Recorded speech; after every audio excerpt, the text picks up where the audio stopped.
सिंध के वॾे वज़ीर मुराद अली शाह नाणे वारे वज़ीर तौर सिंध असेंबली में नए माली साल की बजट पेश करे छॾी।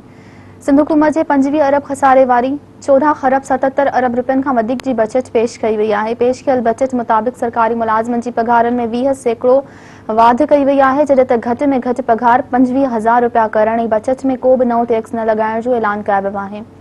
वॾे वज़ीर मुराद अली शाह बजट तक़रीर में ॿुधायो त बजट में अमन अमान लाइ 115 अरब रुपया, सिहत लाइ 172 अरब, तालीम लाइ 240 अरब रुपया, ट्रांसपोर्ट लाइ 14 खरब, बल्दियात लाइ 75 अरब ऐं आपाशी खाते लाइ 53 अरब रुपया रखिया विया, जॾहिं त तरक़ियाती ख़र्चनि में 41% इज़ाफ़ो कयो वियो आहे। शहरनि जी बहितरी लाइ 16 अरब रुपया रखिया विया। बजट में ज़राअत लाइ 3 अरब, घटि लागत जे हाउसिंग लाइ 2 अरब रुपया, कोरोना मुतासिरनि जी मदद लाइ 10 अरब रुपया, Shahdadpur institute of medical sciences लाइ 3 अरब रुपया रखिया विया, जॾहिं त सिहत जे शोबे में 964 नयूं जायूं पैदा कयूं वेंदियूं। सिहत जे वॾे वज़ीर ॿुधायो त रिटायर्ड मुलाज़िमनि जी पेंशन में 10% इज़ाफ़ो कयो वियो आहे। फलाही मनसूबनि लाइ 293 अरब रुपया, वबाई मर्ज़नि जो मुक़ाबिलो करण लाइ 24.73 अरब रुपया रखिया विया, जंहिं में हेल्थ रिस्क अलाउंस भी शामिल हूंदो।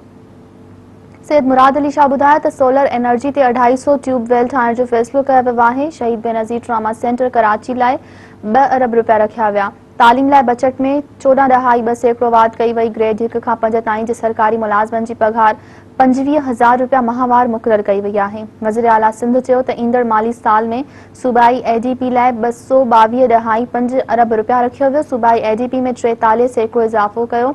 ज़िले एडीपी लाइ 30 अरब रुपया रखिया विया। दवाउनि जी ख़रीदारी लाइ 18.32 बिलियन रुपया तजवीज़ कई। सिंध इन्फेक्शन डिज़ीज़ अस्पताल कराची में बायो सेफ्टी लैब क़ाइमु कई वेंदी। लाइव स्टॉक एंड फिशरीज़ लाइ 1 अरब, ज़राअत सां लाॻापियल औरतुनि लाइ 500 मिलियन, स्पेशल चिल्ड्रन फंड लाइ 5 अरब रुपया रखिया विया। सूबे में कॉलेजनि जी मरम्मत ऐं बहाली लाइ 425 मिलियन रुपया, तालीम जे शोबे लाइ तरक़ियाती बजट जी मद में 26 अरब रुपया रखिया विया आहिनि। हुन चयो त ईंदड़ माली साल जी बजट में हक़दार माण्हुनि जी मुआवनत ऐं मईशत जी बहाली जे सिलसिले में 30.90 अरब रुपया रखिया विया आहिनि, जॾहिं त सिंध जे वॾनि अस्पतालनि में ऑक्सीजन जनरेशन ऐं मेडिकल गैस प्लांट लॻाया वेंदा। एक्सीडेंट एजेंसी सेंटर क़ाइमु कया वेंदा।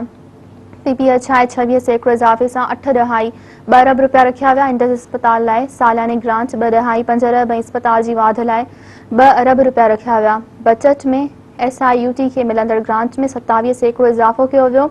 SIUT जी ग्रांट 7.2 अरब रुपया कई वई। सिहत लाइ तरक़ियाती बजट में 18.50 अरब रुपया रखिया विया। इंस्टीट्यूट ऑफ पीर अब्दुल कादिर शाह जीलानी गंबज लाइ 4 बिलियन रुपया रखिया विया। इंस्टीट्यूट ऑफ आपथमालॉजी फिज़ोल साइंसिस हैदराबाद लाइ 473.9 million. Jacobabad institute of medical sciences लाइ 600 मिलियन रुपया रखिया विया। बल्दियाती जी बजट 31% इज़ाफ़े सां 2.48 अरब रुपया कई वई। बल्दियाती इदारनि जे तरक़ियाती बजट लाइ 25.5 अरब रुपया रखिया विया, जॾहिं त मक़ामी काउंसिलरनि जी फंड्स लाइ 82 अरब रुपया रखिया विया आहिनि।